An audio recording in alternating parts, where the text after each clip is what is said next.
ഒരു കോൾ ഉണ്ട്. കോളോ? അതെ, ഇന്റർനാഷണൽ കോൾ. ഇന്റർനാഷണൽ കോളോ? ഇപ്പൊ ലോ അക്കാഡമി നമുക്കറിയാം വലിയ ലെഗസി ഉള്ള സ്ഥാപനമാണ്.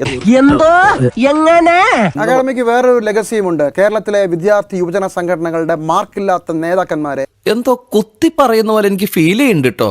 മാനേജ്മെന്റ് കോട്ടയിൽ പഠിപ്പിച്ച് വക്കീലന്മാരാക്കി എന്ന ഒരു നാണക്കേട്. ആക്കല്ലേ, തൊഴിൽ രഹിതരെ ആക്കല്ലേ. ഇവിടെ സ്കൂളിന്റെ പഠിച്ച കുട്ടി ആരെങ്കിലും ഉണ്ടോടാ നിന്റെ കൂടെ? ചൊല്ലടാ, ചൊൽ. എനിക്ക് എഴുതാനല്ലേ സാറേ അറിയൂ, വായിക്കാറില്ലല്ലോ. പാവം, എല്ലാ കഴിവും കൂടി ദൈവം ഒരാൾക്ക് കൊടുക്കൂലല്ലോ. അങ്ങനെ ജനറലൈസ് ചെയ്ത് പറയാനൊന്നും കഴിയില്ല. അയ്യോ അങ്ങനെ പറഞ്ഞൂടാ, പിന്നെ ഞാൻ എന്തിനു വന്ന? എന്നാ വേണ്ട, കുറച്ച് സ്പെസിഫിക് ആയിട്ട് പറയാം. മാനേജ്മെന്റ് കോട്ടയിലല്ല ഒരൊറ്റ വിദ്യാർത്ഥി സംഘടനാ നേതാവ് അവിടെ അഡ്മിഷൻ നേടിയിട്ടുണ്ടോ? കാര്യം സത്യമാണെങ്കിലും എനിക്ക് അംഗീകരിച്ചു കൊടുക്കാൻ പറ്റുമോ? വസ്തുതാപരമായി തെറ്റാണ്. EMS നമ്പൂതിരിപ്പാടിന്റെ മുമ്പിൽ ഈ ക്യാമ്പസിനെ കുറിച്ച് പരാതി പറഞ്ഞ SFI നേതാക്കൾ ഉണ്ടായിരുന്നു. ആര് പറഞ്ഞു? എപ്പ പറഞ്ഞു? ഞാൻ പറഞ്ഞിട്ടില്ല. ഓഹോ, എന്നാ ഈ സേവരുന്ന രണ്ടിലൊന്നും അറിയണം. പഴയ ലോ അക്കാഡമിയുടെ മുഴുവൻ ചരിത്രവും എനിക്കറിയില്ല. ഞാൻ പഠിച്ചിട്ടല്ല ഇവിടെ വന്നിരിക്കുന്നത്. ശരി, ഞാൻ പഠിച്ചിട്ടാണ് ഇരിക്കുന്നത്. കിട്ടിയാ? ഇല്ല, ചോദിച്ചു വാങ്ങിച്ചു. ഞങ്ങൾക്ക് നന്നായി സമരം ചെയ്ത ചരിത്രവും ആ സമരം പല രീതിയിലും അവസാനിപ്പിച്ച നടപടികളും ഒക്കെ ഞങ്ങളുടെ അനുഭവ പാഠങ്ങളിലുണ്ട്. സോറി, ഒരു ഗ്യാപ്പ് കണ്ടപ്പോ ഗോൾഡിക്കാൻ നോക്കിയതാ. ആ സമരം പല രീതിയിലും അവസാനിപ്പിച്ച നടപടികളും ഒക്കെ ഞങ്ങളുടെ അനുഭവ പാഠങ്ങളിലുണ്ട്. അല്ലെങ്കിൽ പിള്ളേച്ചൻ നുണ പറയുന്നതായിരിക്കും. കേരളത്തിന്റെ വിദ്യാർത്ഥി സമര ചരിത്രത്തിൽ നമ്മൾ കണ്ടിട്ടില്ലാത്ത സമര വൈകൃതങ്ങൾ നമ്മൾ കണ്ടു. അത്രയും വേണം, കുറച്ച് കടുപ്പത്തിരിക്കട്ടെ. ഒരാൾ മരത്തിൽ കയറുന്നു, ABVP ഒരു പ്രവർത്തകൻ ആത്മഹത്യ ചെയ്യുമെന്ന് പറയുന്നു. അതൊരു സമര വൈകൃതമാണ്. തർക്കമില്ല. ഓ, എന്റെ കയ്യിൽ S മോഡൽ കത്തിയില്ലാതായി പോയി. ഞാനൊരു ചോദ്യം ചോദിച്ചോട്ടെ, ഇത് അനാവശ്യ ചോദ്യമല്ല. ആളുള്ള KSRTC ബസ് എറിഞ്ഞു തകർക്കുന്നതും പോലീസ് ജീപ്പ് തടഞ്ഞു നിർത്തി കത്തിക്കുന്നതും എന്ത് തരത്തിലുള്ള സമരമാണ്? അത് ഉത്തരം പറ.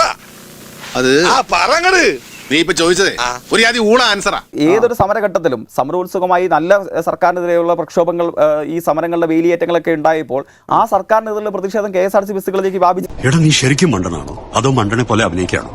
ശരിക്കും മണ്ടനാണ് സാർ. എന്റെ ചോദ്യം അതല്ല. നാട്ടുകാർ പോകുന്ന ബസ്സിന് കല്ലെറിയുന്നത് സമര വൈകൃതമാണോ അല്ലയോ? ദൈവമേ, മൂർഖനെയാണല്ലോ ചവിട്ടിയത്. ആണല്ലോ, അക്കാര്യത്തിലൊന്നും ഒരു സംശയം വേണ്ട. ശ്രീ വൈകൃതമാണോ?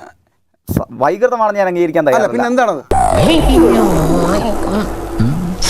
എന്താ ഉറക്കം വരുന്നു. ചെവിയും കണ്ടൂടാ, കണ്ണും കണ്ടൂടാ. ശിവനെ, ഇത് യാതൊരു ജില്ല.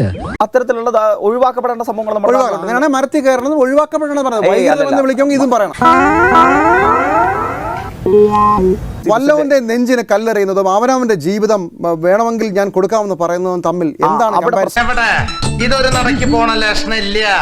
ഞാൻ ഇവന്റെ രണ്ടെണ്ണം വാങ്ങിച്ചിട്ടേ പോവുള്ളൂ. വല്ലവന്റെ നെഞ്ചിന് കല്ലെറിഞ്ഞിട്ടുണ്ടെങ്കിൽ അത് ഏത് സംഘടന ചെയ്താലും തെറ്റാണ്. KSRTC ബസ് അതാണ്. അല്ലല്ല, വല്ലവന്റെ നെഞ്ചിനല്ല. ഇങ്ങനെയാണെങ്കിൽ ഞാൻ കളിക്കല്ല, ഞാൻ നേരെ ചിറാപുഞ്ചിയിൽ പോയി മണൽ വിൽക്കാൻ പോണു. സർക്കാർ ബസ്സിന് അല്ലെങ്കിൽ സർക്കാരിന്റെ വണ്ടികൾക്ക് നേരെ കല്ലെറിയുമ്പോൾ ഉണ്ടാകുന്ന പ്രതിഷേധം ആ സമയത്ത് ഭരണകൂടത്തിനെതിരെയുള്ള പ്രതിഷേധത്തിന്റെ ഭാഗമാണ്. അതിനകത്ത് ആളുകളുണ്ടല്ലോ. ആളുകളുണ്ടെങ്കിൽ ശരിയല്ല. അപ്പൊ നീ എനിക്ക് പുല്ലുവിലൂടെ തരുന്നത്? പുല്ലുവില ആളുകൾക്ക് ആളുകൾ കമ്മ്യൂണിസ്റ്റുകാരോ BJP-ക്കാരോ RSS-കാരോ ആരെങ്കിലും ആയിക്കോട്ടെ, ആളൊഴിഞ്ഞ ബസ്സിനെതിരെ കല്ലെറിയണം. ഇവിടെ ഒരു മാറ്റമില്ലല്ലോ ഇവന്. അത് ഡെയിലി എക്സർസൈസ് ചെയ്യുന്നുണ്ടോ? ഇവന് കുറച്ച് ബുദ്ധി ഉണ്ടായിരുന്നെങ്കിൽ മന്ദബുദ്ധി എന്നെങ്കിലും വിളിക്കായിരുന്നു. അതും ഇല്ലാതായി. കിട്ടേണ്ടതൊക്കെ കിട്ടിയല്ലോ, സമാധാനമായല്ലോ. ഇനി സ്വസ്ഥമായിട്ട് വണ്ടി റോഡിൽ പോട്ടെ. ബെൽ ബട്ടൺ അമർത്താൻ ശ്രദ്ധിക്കണേ. എന്തോ ഞാൻ പറഞ്ഞു, അതിന് തന്നാലും വിളിച്ചില്ല. വിളിച്ചു തന്നെ എങ്ങനെയാ ഒരു വല്ലം